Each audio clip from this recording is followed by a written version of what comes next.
Hello बच्चों, कैसे हो? सब बढ़िया, एकदम मजे में। तो मैं चिंतन देसाई आप सबका बहुत बहुत स्वागत करता हूं हमारी ये फिजिक्स चैनल में। तो बच्चों, आज के लेक्चर में हम देखने वाले हैं सॉल्व्ड एग्जांपल्स। आज जितने एग्जांपल देखेंगे वहां तक के क्वेश्चन आपको आपकी मॉडल टेस्ट में रहेंगे। ठीक है, चलिए। तो एग्जांपल 4.1 सॉल्व्ड एग्जांपल है। आप आपकी एनसीईआरटी बुक को ओपन करके बैठ सकते हो। A straight wire of mass 200 gram and length 1.5 meter carries a current of 2 ampere.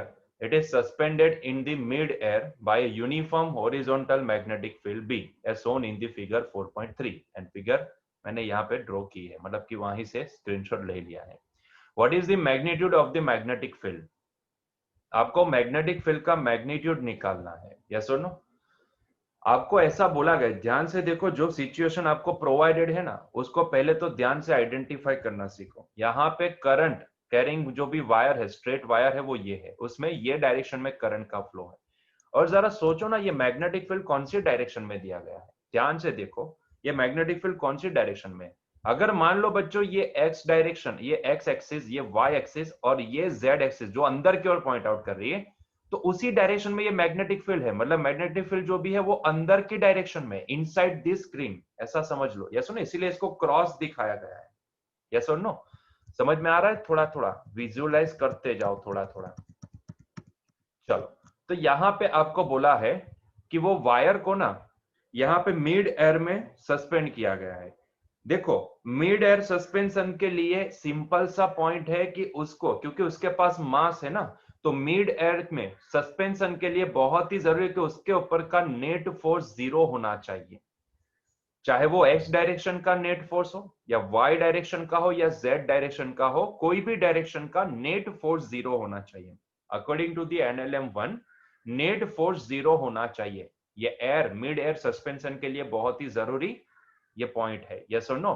कि उसके ऊपर net force in any direction zero होना चाहिए। अभी देखो, मुझे इतना समझ में आ रहा है कि अगर मैं इसको ऐसे ऐसे रखूंगा, ठीक है, यहां पे ड्रॉ करता हूं, अगर मैं इसको ऐसे रखूंगा, मान लो कि मिड एयर में है, तो मुझे इतना समझ में आता है कि उसके ऊपर mg हमेशा towards the centre of the earth ही लगेगा।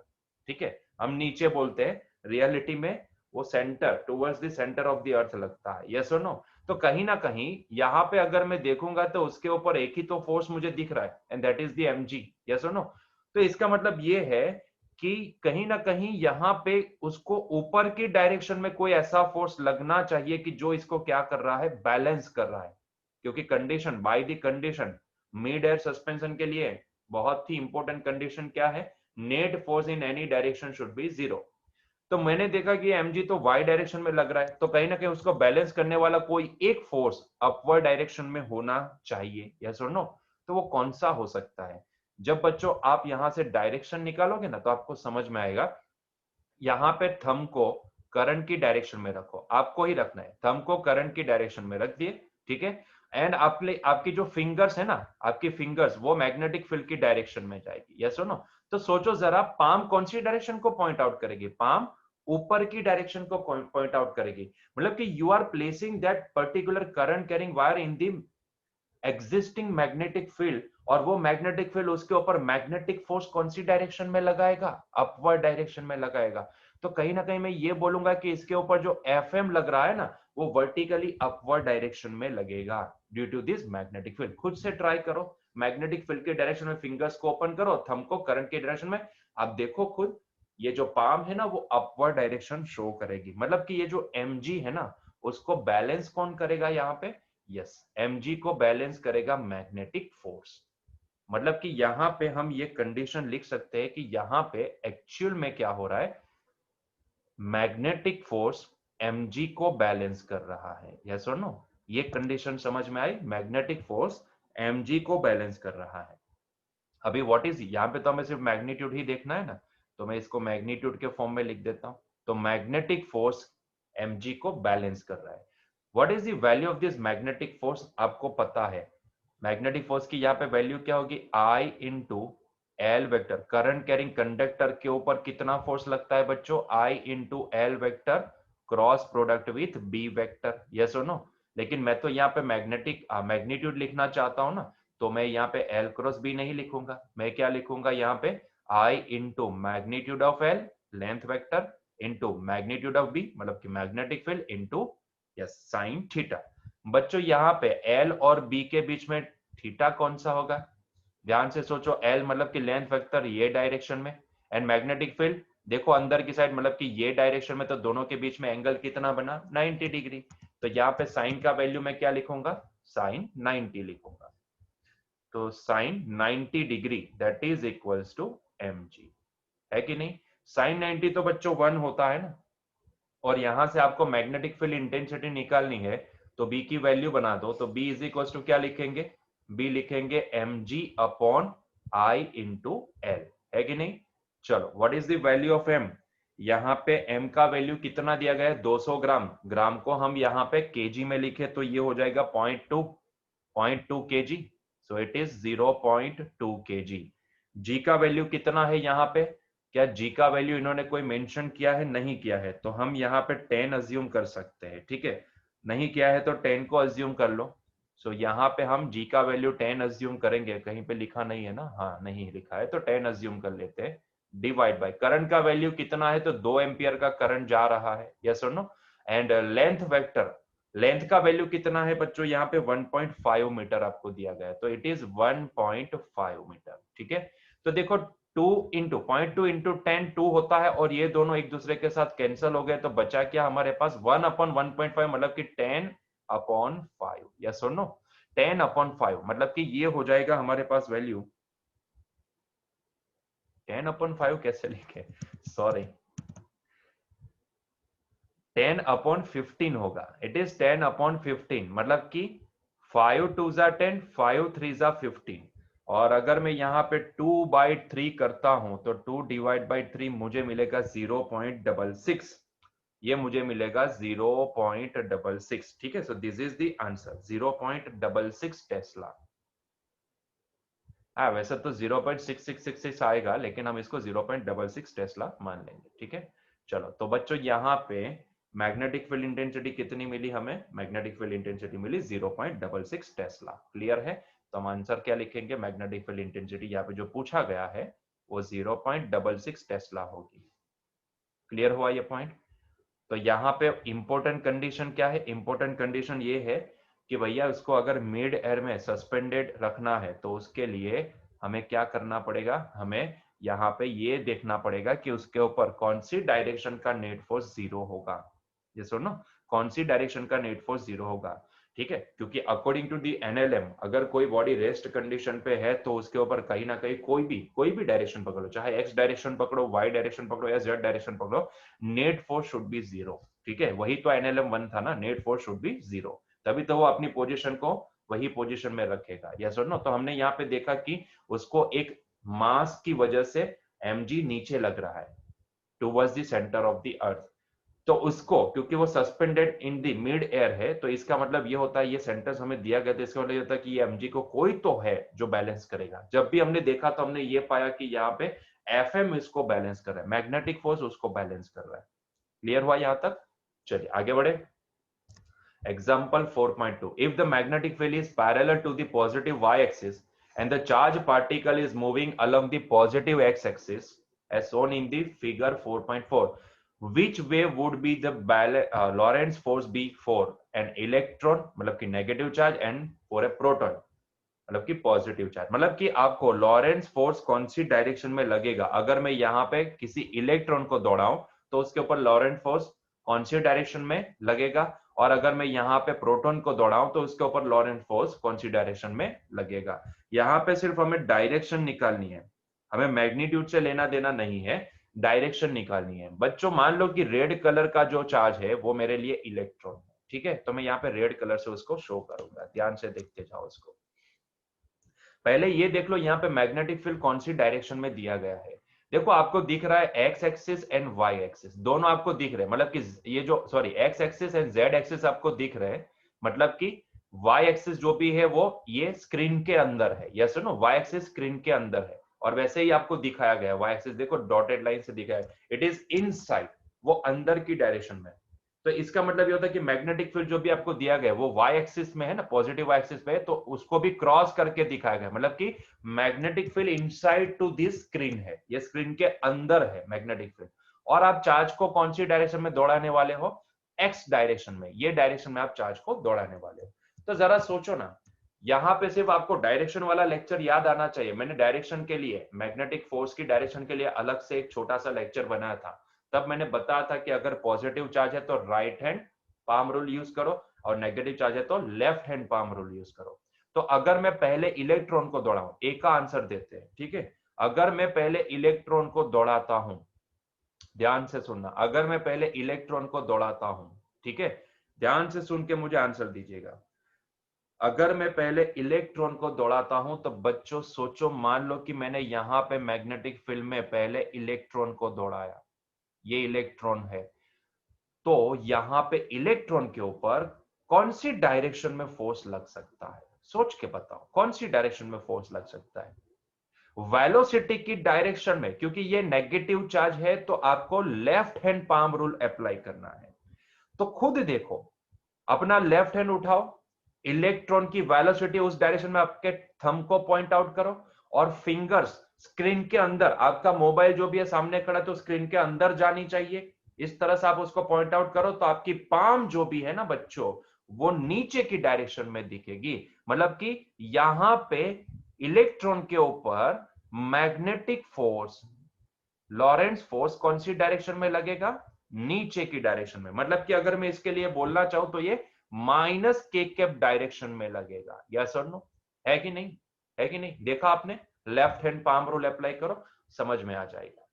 अगर मान लो इसकी जगह पे अगर मैं प्रोटॉन को दौड़ाता हूं, मान लो वही डायरेक्शन में पॉजिटिव चार्ज प्रोटॉन को दौड़ाता हूं, ठीक है, पॉजिटिव चार्ज प्रोटॉन को दौड़ाता हूं, तो अभी मुझे right hand palm rule use करना पड़ेगा। तो आपकी फिंगर्स, अपना राइट हैंड उठाओ, आपकी फिंगर्स जो भी है, सॉरी पहले थंब को, ये जो पॉजिटिव चार्ज है प्रोटॉन है उसकी वेलोसिटी की डायरेक्शन में पॉइंट आउट करो। आपकी फिंगर्स ना स्क्रीन के अंदर जानी चाहिए, यस और नो? ऐसे इसको पॉइंट आउट करो तो आपकी पाम ना वर्टिकली अपवर्ड डायरेक्शन शो करेगी। सोचो, देखो, और फिर मुझे बताओ कि ये हो रहा है कि नहीं हो रहा है। तो यहां पे इसके ऊपर मैग्नेटिक फोर्स कौन सी डायरेक्शन में लगेगा? वर्टिकली अपवर्ड डायरेक्शन में। मतलब कि मैं इसको बोलूंगा प्लस के कैप डायरेक्शन। है कि नहीं? यस और नो? तो यही तो हमें फाइंड आउट करने को बोला था, what is the direction of that particular force. Direction ही तो निकालनी थी, तो निकाल लिए। यस और नो? इलेक्ट्रॉन के लिए नीचे की डायरेक्शन, मतलब कि नेगेटिव जेड एक्सिस पे लगेगा फोर्स, और प्रोटॉन के लिए पॉजिटिव जेड एक्सिस पे लगेगा। क्लियर हुआ यहां तक? ठीक है, सिंपल सा क्वेश्चन था। चलिए आगे बढ़े। एग्जाम्पल 4.3, बच्चों क्या बोला है देखो ध्यान से। What is the radius of the path of an electron whose mass is this and charge is this, moving at a speed of 3 into 10 to the power 7 meter per second in a magnetic field of 6 into 10 to the power minus 4 Tesla perpendicular to it? मतलब कि यहां पे velocity ये magnetic field के perpendicular है, ऐसा इन्होंने बोला है। What is it's frequency? बच्चों जरा याद करो, हमने बताया था कि जब भी किसी चार्ज को आप मैग्नेटिक फील्ड के परपेंडिकुलर एंटर करवाते हो तो वो सर्कल में घूमेगा। वो परपेंडिकुलर वेलोसिटी की वजह से वो मैग्नेटिक फील्ड की चाहत क्या बनेगी? उसको सर्कल में घुमाए, उसको सर्कल में घुमाए। या सुनो, तो कहीं ना कहीं वहां पे हमने एक चीज नोटिस की थी कि तब जो भी वो मैग्नेटिक फील्ड की वजह से उसके ऊपर मैग्नेटिक फोर्स लगेगा ना, वो सेंट्रीपिटल फोर्स के बराबर होगा, मतलब कि mv² के बराबर होगा। और क्योंकि यहां पे आपको क्या रेडियस प्रोवाइडेड है, what is the radius of that part, मतलब कि हमें रेडियस तो निकालनी है, तो कहीं ना कहीं वो जो मैग्नेटिक फोर्स लगेगा, भाई याद करो थियरी में मैंने समझाया था आपको कि अगर वो परपेंडिकुलर हम वेलोसिटी देते हैं तो वो मैग्नेटिक फील्ड की चाहत क्या होती है, उसको क्या करें? सर्कुलर पाथ में घुमाए। यस और नो? तो तब जो मैग्नेटिक फोर्स लगेगा वो यहाँ पे सेंट्रीपिटल फोर्स बनेगा। यस और नो? वो सेंटर की ओर उसको अट्रैक्ट करता जाएगा, तो इसीलिए वो सर्कल में घूमता जाएगा। तो कहीं ना कहीं ये मैग्नेटिक फोर्स में क्या लिखूं? mv²/r। अगर आपको डायरेक्टली वो वाला रेडियस का फॉर्मूला पता है तो डायरेक्टली अप्लाई कर दो, अगर नहीं पता है तो यहां से बन जाएगा अभी। देखो मैग्नेटिक फोर्स कितना होता है, ये चार्ज है ना, चार्ज के ऊपर लगने वाला magnetic force q vb sin theta.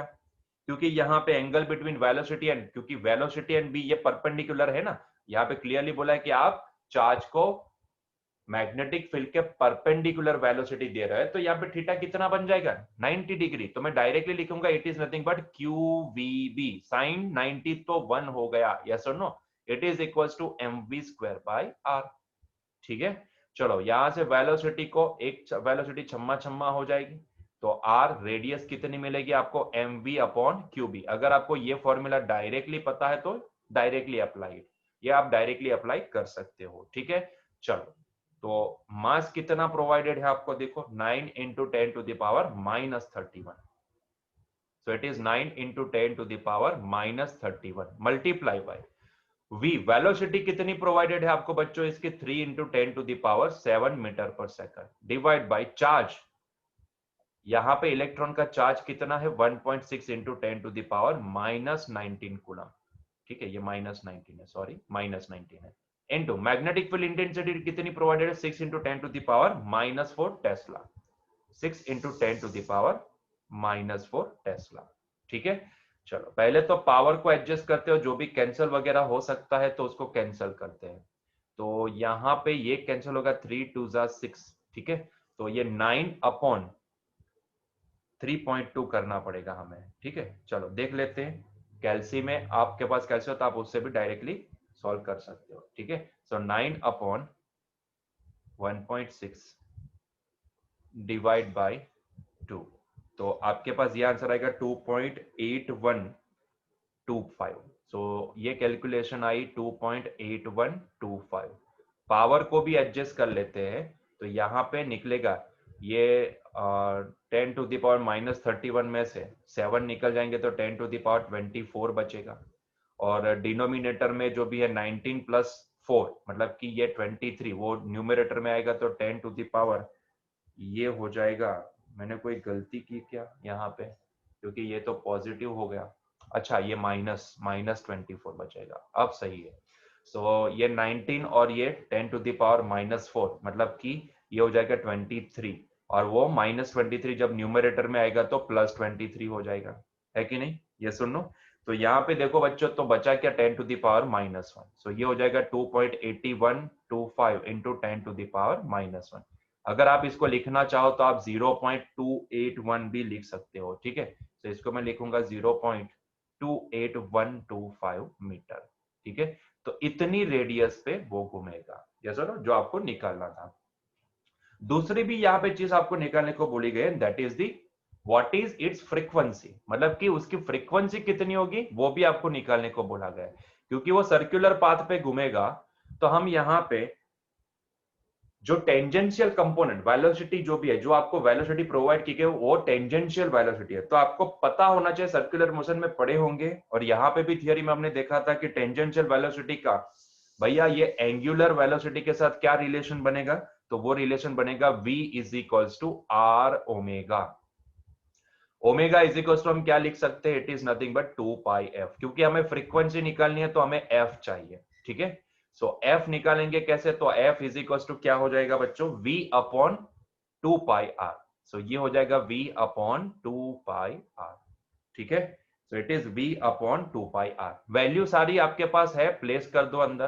तो v की वेलोसिटी, वेलोसिटी की वैल्यू 3 इंटू 10 टू दावर 7 है, 2 इंटू इसको हम लिखेंगे 3.14, आर की वैल्यू अभी ही हमने निकाली दैट इज 0.28125, इट इज 28125। ठीक है, चलो इसको डिवाइड वगैरह करते हैं, तो पहले तो 3 divide by 2 divide by 3.14 divide by ये हो जाएगा 0.28125, 0.28125।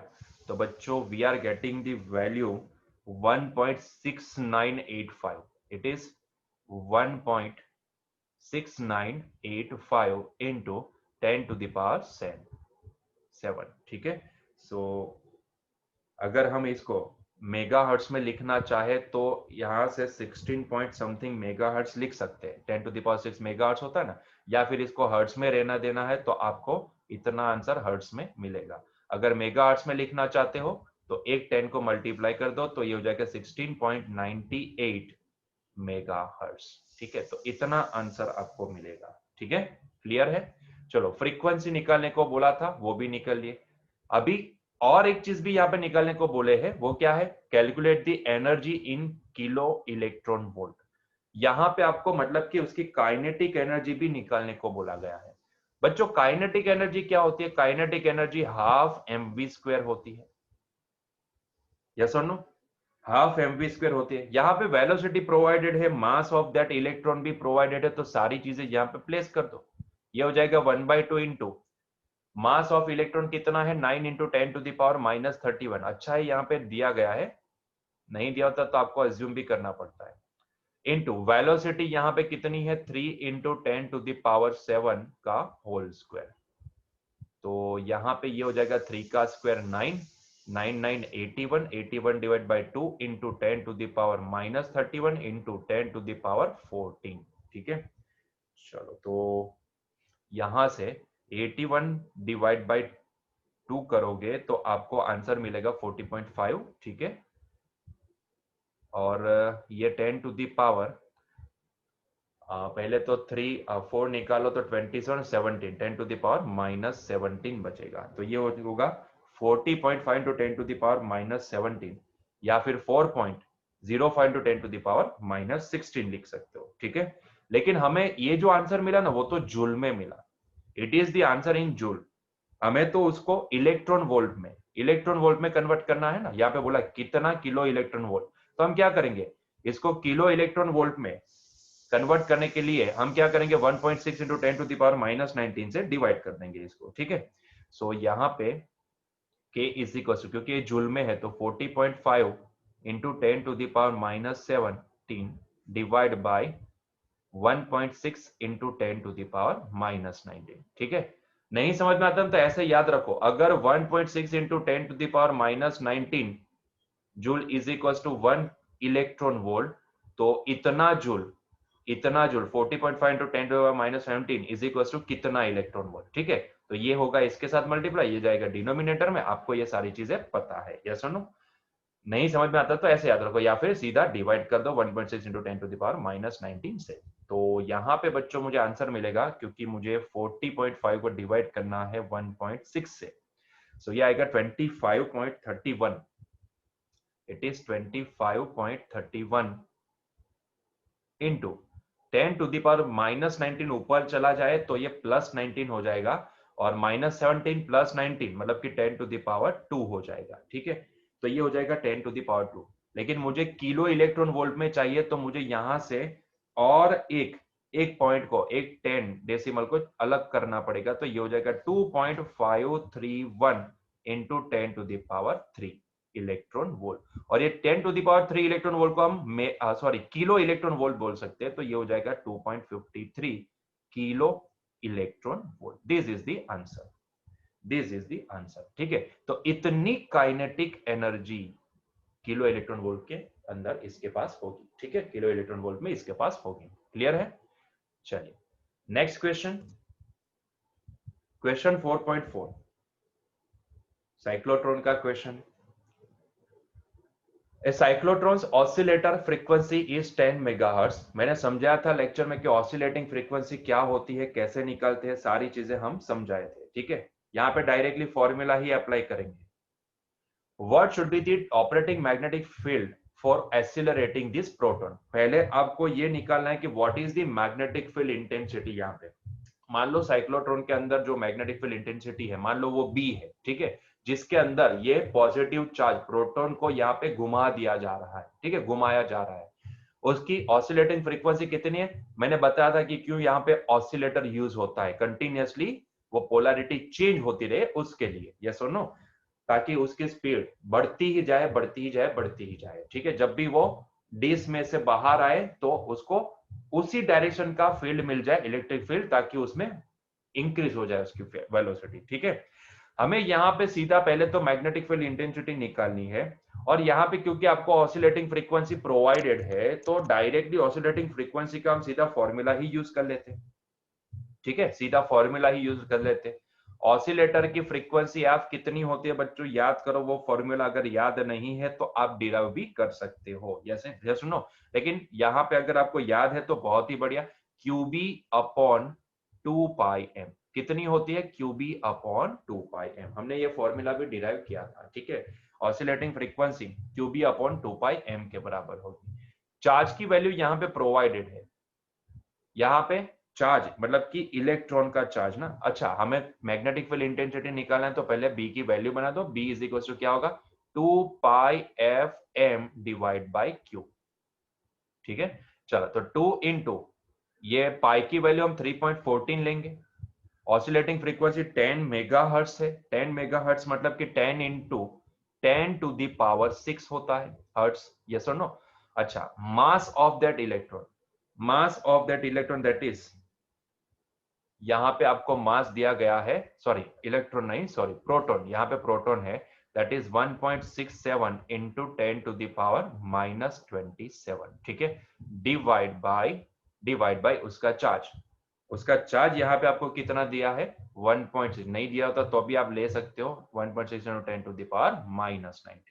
तो आइए इसको कैलकुलेट वगैरह करते हैं और डिवीजन मल्टीप्लीकेशन जो है उसको सॉल्व करते हैं। 2 इंटू 3.14 इंटू 1.67 तो ये हो जाएगा 10.48 समथिंग, डिवाइड बाय 1.6 भी करना है, ठीक है। तो आपके पास फाइनली मिलेगा 6.5547, तो ये आएगा 6.5547, ठीक है, इंटू 10 के पावर को एडजस्ट कर देते हैं, तो यहाँ पे 10 का ये हो जाएगा 7 पावर टोटल, और 27 में से 7 निकल जाए तो 10 टू द पावर कितना बचेगा, -20, डिवाइड बाय जो 10 टू द पावर -19 है वो न्यूमरेटर में आएगा तो +19 हो जाएगा, तो ये -20 में से +19 तो 10 टू द पावर -1 बचा, और -1 को एडजस्ट करोगे तो ये हो जाएगा 0.655, ठीक है, ये 0.655 Tesla, this is the answer.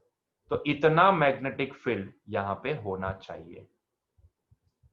Cyclotron के अंदर कितना मैग्नेटिक फील्ड जनरेट हुआ होगा, इतना मैग्नेटिक फील्ड जनरेट हुआ होगा, ठीक है। तो ये एक क्वेश्चन हो गया। अभी दूसरा क्वेश्चन यहाँ पे क्या पूछे है, देखो ये लोगों ने क्या पूछा है, if the radius of the disc is 60 centimetre, what is the kinetic energy in mega electron volt of the proton beam produced by this accelerator, ठीक है। तो मतलब कि यहाँ पे वापस उसकी काइनेटिक एनर्जी निकालने को बोले हैं, kinetic energy of that particular proton is, directly formula लगे तो ½ mv², लेकिन हमें v डायरेक्टली यहाँ पे दिया नहीं गया है तो v को हमें निकालना पड़ेगा। एक काम करते हैं ना, क्योंकि हमें पता है कि यहाँ पे आपको फ्रीक्वेंसी दी गई है, आपको रेडियस ऑफ दैट डिस्क भी दी गई है, तो कहीं ना कहीं हम ये टेंजेंशियल कंपोनेंट, ये जो वेलोसिटी है वो टेंजेंशियल वेलोसिटी है, तो टेंजेंशियल वेलोसिटी को अगर हम उसकी एंगुलर वेलोसिटी के रिलेशन में कन्वर्ट कर दे तो बात बन सकती है। तो मैं इसको क्या लिखूंगा, r⍵², ठीक है। और आपको पता है बच्चों की ओमेगा की वैल्यू क्या होती है, ओमेगा की वैल्यू होती है 2πf का होल स्क्वायर, ठीक है। सो ये हो जाएगा क्या, देखो होल स्क्वायर करने के बाद तो ये m into r square into 2 का स्क्वायर हो जाएगा 4, ये हो जाएगा पाई स्क्वायर, ये हो जाएगा f स्क्वायर डिवाइड बाय 2, 2 2 जा 4 हो जाएगा। तो बच्चों यहाँ पे फाइनली बचा क्या, twice m r square pi square f square, ठीक है। So this is the kinetic energy. अभी यहाँ पे सारी वैल्यू प्लेस करो, यहाँ पे डिस्क का रेडियस, क्योंकि जब भी इलेक्ट्रॉन बीम बाहर आएगा तब हम ये मानेंगे कि वो अपने आखिरी ऑर्बिट में घूम के यहां से विंडो से बाहर आएगा, ठीक है। तो वो अपनी आखिरी ऑर्बिट में घूम रहा है, मतलब कि जो डिस्क की रेडियस है वही उसकी आखिरी ऑर्बिट होगी, यस और नो, वह उतनी ही रेडियस की उसकी आखिरी ऑर्बिट होगी, यस और नो, ऐसा हम मान लेंगे। तो ये आर क्या होगा हमारे लिए, डिस्क की जो रेडियस है वही होगी, लेकिन ये सेंटीमीटर में दी गई है तो हम क्या करेंगे, इसको मीटर में कन्वर्ट करेंगे, यस और नो। तो ये हो जाएगा 2 इंटू मास कितना दिया गया है यहाँ पे देखो 1.6, क्योंकि प्रोटॉन है ना, तो 1 अगर नहीं दिया होता तो भी आप यहाँ पे लिख सकते हो, into 10 to the power -27 into radius मतलब कि 60 सेंटीमीटर, इसको मैं लिखूंगा 0.6, सो इट इज 0.6 का स्क्वायर मीटर में, ठीक है, इंटू फ्रीक्वेंसी कितनी है यहाँ पे 10 मेगाहर्ट्ज है, तो हम इसको अभी 10 इंटू 10 टू द पावर 6 मतलब कि total directly 10 to the power 7 लिखते, ठीक है, चलेगा ना, अरे भाई चलेगा क्यों, दौड़ेगा। देखो यहाँ पे अभी मल्टीप्लीकेशन वगैरह कर लेते हैं, तो 2 इंटू 1.67, ठीक है, इंटू 0.6 इंटू 0.6, तो आपके पास फाइनली आंसर आया 1.2024, तो you are getting this answer 1.2024, ठीक है, इंटू 10 टू द पावर, देखो अभी 10 के पावर का एडजस्ट करो, ये 10 टू द पावर -27 और ये 7 टू जा 14 बराबर है, तो -27 में से पहले तो 4 निकालो तो 23 उसमें जाए, तो 10 टू द पावर -13 बचेगा, 10 टू द पावर -13 बचेगा, ठीक है, तो ये हो जाएगा 10 टू द पावर -13, ठीक है, तो कहीं ना कहीं हमें इतना 1.2024 इंटू 10 टू द पावर -13 ऐसा आंसर मिलेगा, लेकिन ये आंसर आएगा जूल में, ये आंसर आएगा जूल में, कहीं ना कहीं यहाँ पे 7 टू जा 14, मैंने कोई गलती तो नहीं की ना, 6 एंड 7, और ये 0.6, तो ये 2 इंटू 1.67 इंटू 0.6 इंटू 0.6, तो ये 1.2024 ही आएगा, और ये 10 टू द पावर -27 है, और वो हो जाएगा 10 टू द पावर 6 एंड 1 एल 7, 7 टू जा 14, तो 23, 7 में से 14 निकलेंगे तो 10 टू द पावर वही बचेगा, मैंने कुछ गलती किया यहाँ पे, कुछ मिसिंग हुआ, अच्छा पाई का स्क्वायर यहाँ पे मल्टीप्लाई करने भूल गए, शिट, पाई का स्क्वायर यहाँ पे बच गया यार, आर का भी पाई का स्क्वायर नहीं किए, तभी तो ये 1.20 या 1 पॉइंट आंसर तो 1 समथिंग है, ओके, यहाँ पे हम ना 3.14 का स्क्वायर मल्टीप्लाई करना भूल गए हैं बच्चों, ठीक है, चलो उसको भी कर देते हैं, इसको एडजस्ट कर लेते हैं, चलो कोई बात नहीं,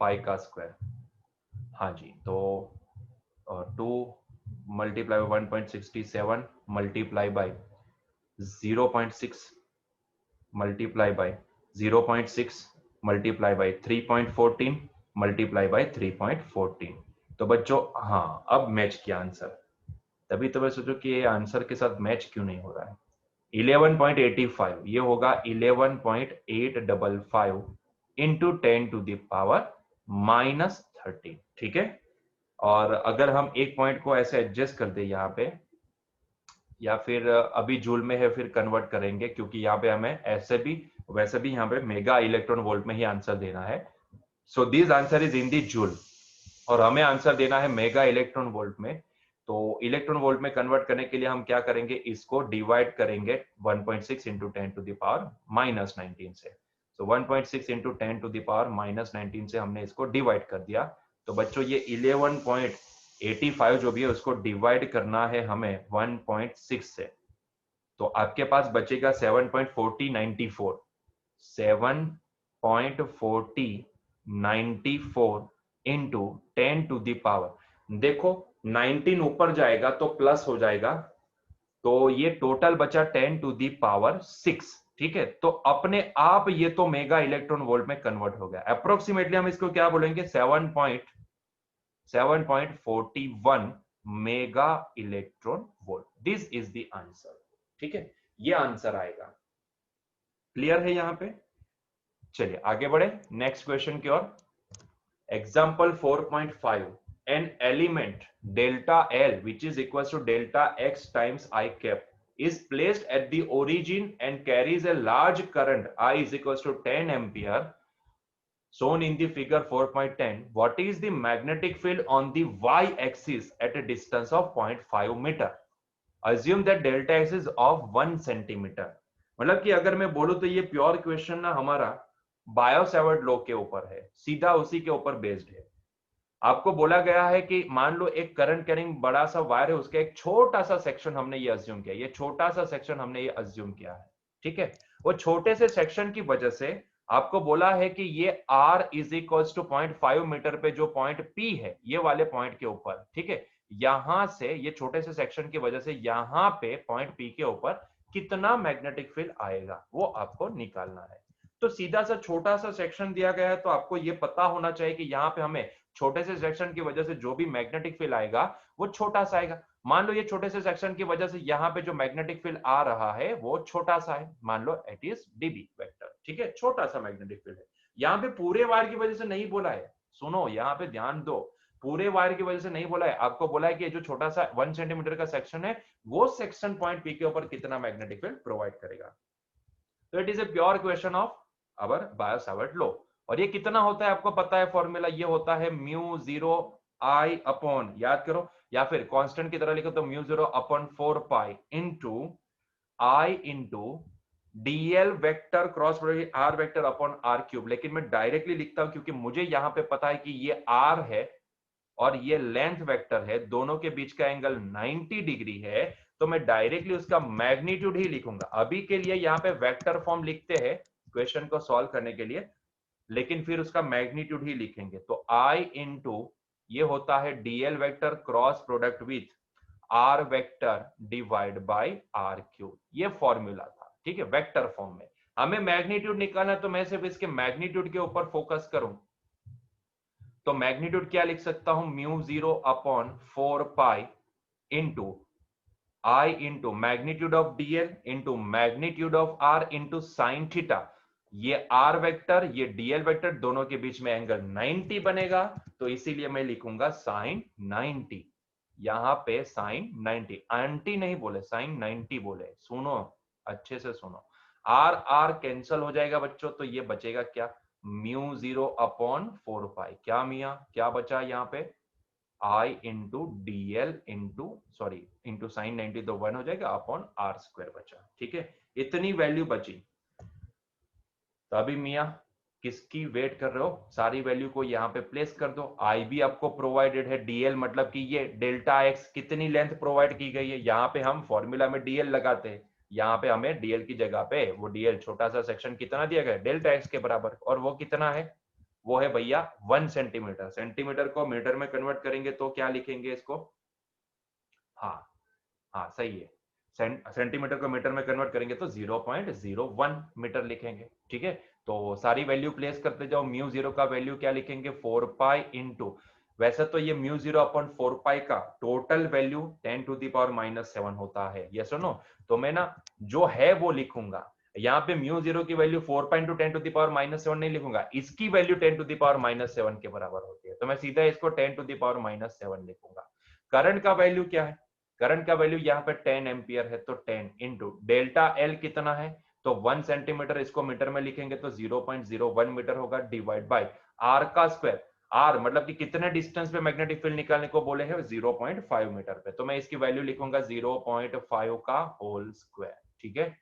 तो बच्चों अगर आप इसको सॉल्व करोगे ना, इसको सॉल्व करो, इसको अगर हम सॉल्व करेंगे तो डिवाइड वगैरह कर लेते हैं इसको, पहले तो अच्छे से लिख लेते हैं इसको, तो 10⁻⁻7 और ये 10 मतलब कि ये हो जाएगा 10⁻⁻6 इंटू, इसको मैं लिखूंगा 1/100 मतलब कि 10 का स्क्वायर इंटू ये 0.5, इसको मैं 5/10 लिखूं तो ये 5 का स्क्वायर 25 हो जाएगा, और 10 का स्क्वायर क्या हो जाएगा, 10 का स्क्वायर ही हो जाएगा, तो ये तो इसके साथ मर जाएगा, तो बचा क्या 1/25 इंटू 10⁻⁻6 बचेगा।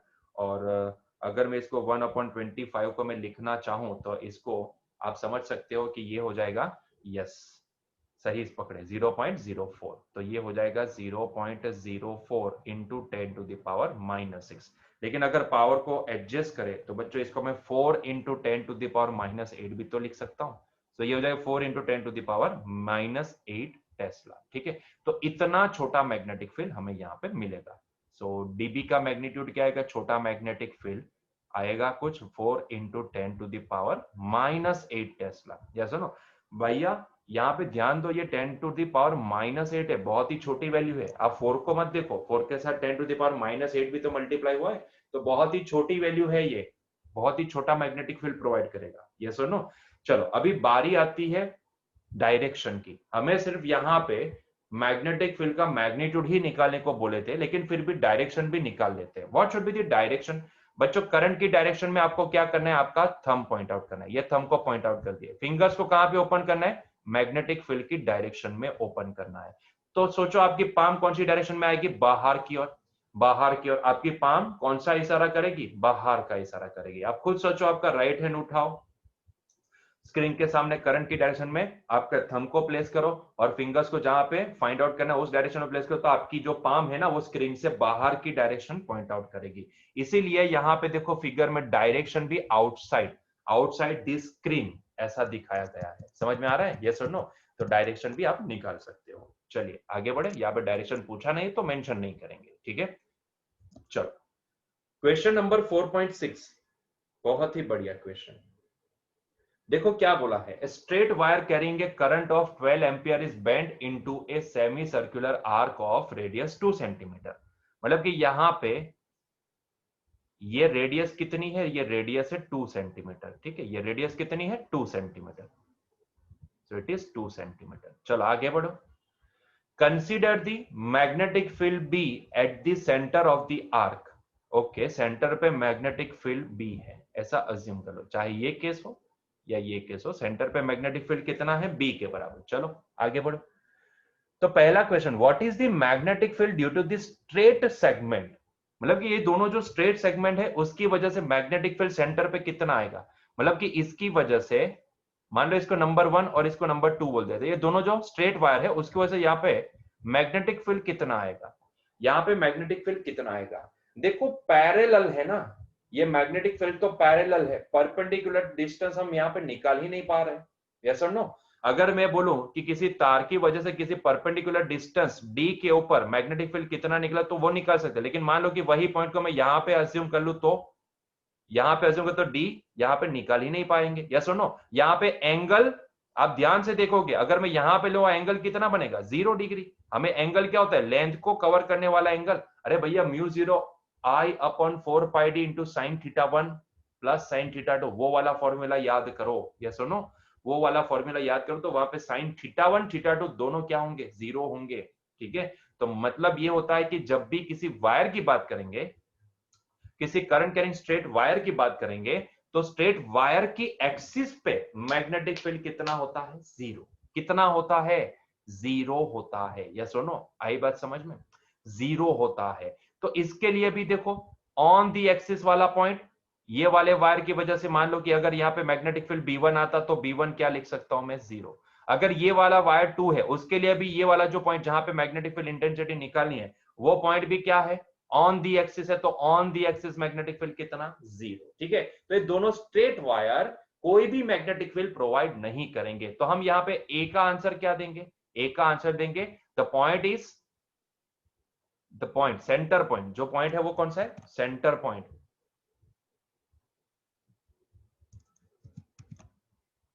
Centre point, centre point is on the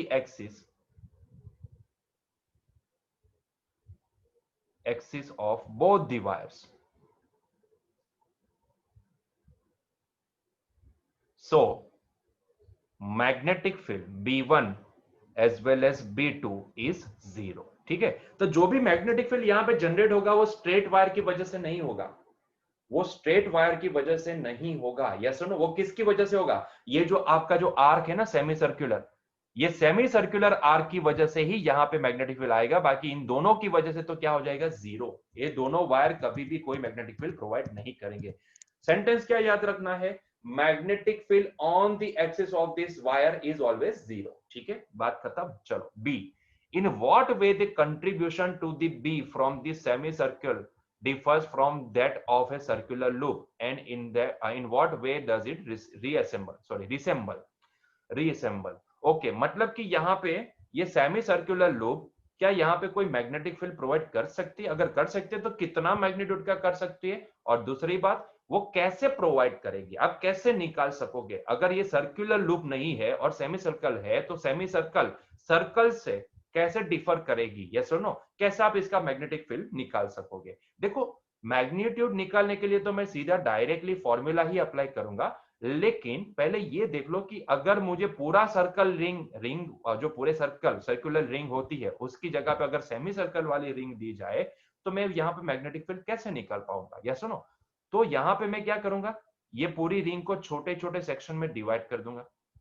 मान लो कि एक छोटा सेक्शन मैंने ये लिया, एक छोटा सेक्शन मैंने ये लिया, एक छोटा सेक्शन मैंने ये लिया, ये सुनो। तो ऐसे छोटे छोटे सेक्शन में ये पूरी सेमी सर्कुलर रिंग को मैं डिवाइड कर दूंगा। अभी फिर ये देखूंगा कि ये पूरी जो रिंग है ना, छोटे छोटे सेक्शन है, वो मुझे यहाँ पे मैग्नेटिक फील्ड कौन सी डायरेक्शन में देंगे। ठीक है, तो मैंने देखा कि यहाँ पे ये जो छोटा सेक्शन अज्यूम किया उसमें करंट की डायरेक्शन ये है, इसमें भी करंट की डायरेक्शन ये है, इसमें भी करंट की डायरेक्शन ये है। तो जब भी मैंने पाया कि यहाँ पे जो भी करंट की डायरेक्शन है उस हिसाब से अगर मैं यहाँ पे मैग्नेटिक फील्ड इंटेंसिटी निकालने जाऊं तो सारी मैग्नेटिक फील्ड इंटेंसिटी ये वाला सेक्शन भी इनसाइड देगा, ये वाला सेक्शन भी इनसाइड, ये वाला सेक्शन भी इनसाइड। मतलब कि जितने भी सेक्शन यहाँ पे मैं निकालूंगा छोटे छोटे ये सेमी सर्कल के, वो सारे सेक्शन ना आपको इनसाइड वाला मैग्नेटिक फील्ड प्रोवाइड करेगा। नहीं समझ में आता है तो अपना राइट हैंड पाम रूल लगाओ या फिर राइट हैंड थंब रूल लगाओ। जिस डायरेक्शन में करंट का फ्लो है उस डायरेक्शन में आपकी फिंगर्स को कर्ल करो तो आपका जो थंब होगा वो इनसाइड वाली डायरेक्शन को पॉइंट आउट करेगा।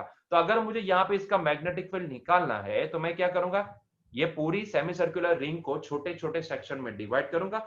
छोटे छोटे सेक्शन की वजह से यहाँ पे जो भी छोटा छोटा मैग्नेटिक फील्ड आएगा उसको मैं यहाँ पे जोड़ता जाऊंगा, क्योंकि सारे छोटे छोटे सेक्शन एक ही डायरेक्शन में मैग्नेटिक फील्ड पॉइंट आउट कर रहे हैं। ये सुनो, तो जब भी एक ही डायरेक्शन में मैग्नेटिक फील्ड है तो सबका एडिशन होगा। लेकिन हमारे पास तो सीधा फॉर्मूला है ना, यहाँ पे अगर मुझे मैग्नेटिक फील्ड इंटेंसिटी निकालनी due to the semi circle ring, तो मुझे पता है कि ये कितना होगा, ये magnetic field half of full ring होगा। फुल रिंग की वजह से सेंटर पे कितना आता है, mu zero I upon twice r, इतना मैग्नेटिक फील्ड आता है। क्योंकि ये तो हमें पता है mu zero I upon twice r, ये हमें पता है कि एक पूरी रिंग सेंटर पे कितना मैग्नेटिक फील्ड देती है। हमने रिंग की वजह से एक्सिस पे मैग्नेटिक फील्ड इंटेंसिटी निकाली थी, उसमें अगर आप x की वैल्यू 0 प्लेस करोगे तो आपको मिलेगा mu zero I upon twice r. खैर अगर ये नहीं पता है तो मैंने आर्क का भी एक पूरा लेक्चर लिया था, एक पूरा लेक्चर है आर्क की वजह से कितना मैग्नेटिक फील्ड आता है, वो आर्क का फॉर्मूला आप यहाँ पे डायरेक्टली अप्लाई करोगे और सेमी सर्कल का एंगल प्लेस करोगे पाई, तो आपको वो आंसर भी मिल जाएगा। यस सुनो, तो ये हो जाएगी कितनी मैग्नेटिक फील्ड इंटेंसिटी आएगी हमारे पास, mu zero I upon 4 times R. तो यहाँ पे सारी वैल्यू प्लेस कर दो। म्यू जीरो का वैल्यू कितना है, 4 pi into 10 to the power -7।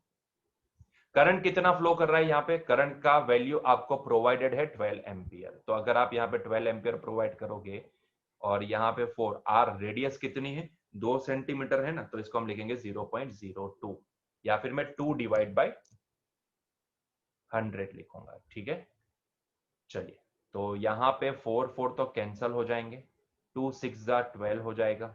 ठीक है, तो ये बचा कितना, 6 इंटू पाई मतलब कि 3.40, 100 मतलब कि 10 टू दी पावर 2, वो ऊपर चला जाएगा तो ये हो जाएगा 10 टू दी पावर -5। ठीक है, तो अभी इसको मल्टीप्लाई कर दो, तो ये हमारे पास आया क्या, 6 इंटू 3.40 बचा कितना, 18.84। कितना वैल्यू मिला, 18.84 into 10 to the power -5 into 10 to the power -5, yes or no, which is nothing but equal to, हम इसको 1.8 into 10 to the power -4 भी लिख सकते हैं, टेस्ला। ठीक है, तो इतना मैग्नेटिक फील्ड रिंग के सेंटर के ऊपर आएगा। कौन सी डायरेक्शन में आएगा, डायरेक्शन क्या होगी, मैंने क्या बताया, आपका राइट हैंड उठाओ, right hand thumb rule apply करो, ये जो रिंग आपको दिख रहा है ना, आपके स्क्रीन के सामने आपका हाथ ले जाओ और फिर रिंग में जिस डायरेक्शन में करंट का फ्लो है उसी डायरेक्शन में आपको आपकी फिंगर्स को कर्ल करना है। तो आपका थंब डेफिनेटली स्क्रीन के अंदर पॉइंट आउट करेगा, स्क्रीन के अंदर की डायरेक्शन को पॉइंट आउट करेगा। तो इसकी डायरेक्शन सेंटर पे क्या आएगी, इनसाइड। ठीक है, इनसाइड दिस फील्ड। ठीक है, और तीसरा क्वेश्चन क्या पूछा है, सी क्वेश्चन में आपको क्या पूछा है, सी का आंसर मैं यहां पे देता हूं। सी में क्या पूछा है आपको, देखो सी में पूछा है कि would your answer be different if the wire were bent into the semicircular arc of the same radius but in the opposite way as shown in the figure। मतलब कि अगर उसी वायर में से उसको अपोजिट वे में उसको bend कर दिया जाए और ये डायरेक्शन में करंट का फ्लो करवाए तो क्या आपका आंसर डिफरेंट होगा। तो देखो यहां पे मान लो कि मैंने मैग्नेटिक फील्ड इंटेंसिटी निकाली बी डैश, तो देखो यहां पे क्योंकि रेडियस में कोई फर्क नहीं आया, रेडियस तो एज इट इज ही है, तो यहां पे मैग्नीट्यूड में कोई फर्क नहीं आएगा। तो अगर मैं यहां पे बी डैश मैग्नेटिक फील्ड बोलता हूं तो बी डैश का वैल्यू भी कितना आएगा, बी के बराबर, मतलब कि 1.8 into 10 to the power -4 tesla ही आएगा। बस डायरेक्शन चेंज हो जाएगी। सोचो सोचो डायरेक्शन चेंज होगी कि नहीं होगी, सोचो। उसके लिए क्या करना है, अगेन आपका राइट हैंड उठाओ, स्क्रीन के पास लेके आओ और स्क्रीन में जिस डायरेक्शन में आपको करंट की वैल्यू, करंट की डायरेक्शन दिख रही है, उस डायरेक्शन में आपकी फिंगर्स को फोल्ड करो। तो आपका थंब ना अभी स्क्रीन के बाहर वाली डायरेक्शन को पॉइंट आउट करेगा, स्क्रीन के बाहर वाली डायरेक्शन को पॉइंट आउट करेगा। तो अभी डायरेक्शन क्या आएगी? आउटसाइड। यस और नो? डॉट। तो फर्क कितना आया? आंसर में कितना डिफरेंट होगा? कितना डिफरेंट आंसर हमें देना पड़ेगा भैया? मैग्नीट्यूड तो वही रहेगा, आंसर में डिफरेंस ये आएगा कि भाई पहले ये वाले केस में जो भी डायरेक्शन थी वो इनसाइड थी, यहां पे सिर्फ आउटसाइड है, इतना ही फर्क आएगा, बाकी मैग्नीट्यूड तो सेम ही मिलेगा। सो नो चेंज, यहां पे लिखेंगे no change in magnitude, no change in magnitude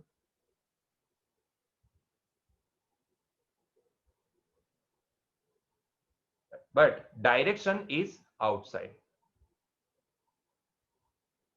direction is outward।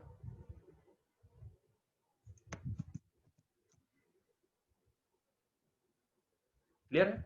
तो मैग्नीट्यूड में तो कोई चेंज नहीं होगा, सिर्फ डायरेक्शन यहां पे आउटवर्ड हो जाएगी। क्लियर हुआ यहां तक? ठीक है, चलो आगे बढ़े। नेक्स्ट क्वेश्चन नंबर 4.7, एग्जांपल 4.7 देखो, consider a tightly bound 100 turn coil of radius 10 centimetre carrying a current of 1 ampere, what is the magnitude of magnetic field at a centre of this coil. ऐसा same question हमने solve किया है हमारी exercise में भी, शायद पहला ही question था कि अगर किसी एक कॉइल की वजह से, एक कॉइल की वजह से अगर मैग्नेटिक फील्ड निकलना चाहे सेंटर के ऊपर, तो एक रिंग की वजह से कितना आता है? Mu 0 I upon twice r, इतना मैग्नेटिक फील्ड आता है, दैट यू ऑलरेडी नो। लेकिन यहां पे ऐसे कितने टन है? ऐसे 100 टन दिए गए हैं। अगर एक टन के साथ एसोसिएटेड करंट I है तो 100 टन के साथ कितना होगा? n times I। ठीक है, मतलब कि n टन के साथ कितना एसोसिएटेड करंट होगा? n times I। तो सारी वैल्यू यहां पे प्लेस कर दो, आपको ये मैग्नेटिक फील्ड ही तो निकालना है। म्यू 0 कितना? 4 pi into 10 to the power -7। n का वैल्यू कितना है? Number of turns, that is 100। I कितना है यहाँ पे? करंट 1 एम्पियर है, divide by twice r. Radius कितना दिया गया आपको? 10 सेंटीमीटर, मतलब कि मैं इसको मीटर में लिखूं तो यस 0.1, लेकिन मैं इसको 1/10 लिखूंगा, ठीक है, ताकि हम इसको कैंसिल कर पाए अच्छे से। सो ये 2 2 जा 4 हो जाएगा, और ये 10 ऊपर चला गया तो ये हो गया 2 इंटू 3.14 इंटू ये हो जाएगा 10 टू द पावर -7, और ये हुआ 10 टू द पावर 2 तो था, और ये 10 ऊपर जाने से 10 टू द पावर 3 हो जाएगा। यस और no? So it is 10 to the power 3। Clear है? तो अभी इसको मल्टीप्लाई करेंगे तो ये हो जाएगा 2 इंटू 3.14, मतलब कि ये हो जाएगा 6.28। It is 6.28 multiply by -7 plus 3 हो जाएगा -4, सो 10 टू द पावर -4 टेस्ला। सो इतना मैग्नेटिक फील्ड ये कॉइल के सेंटर पे जनरेट होगा।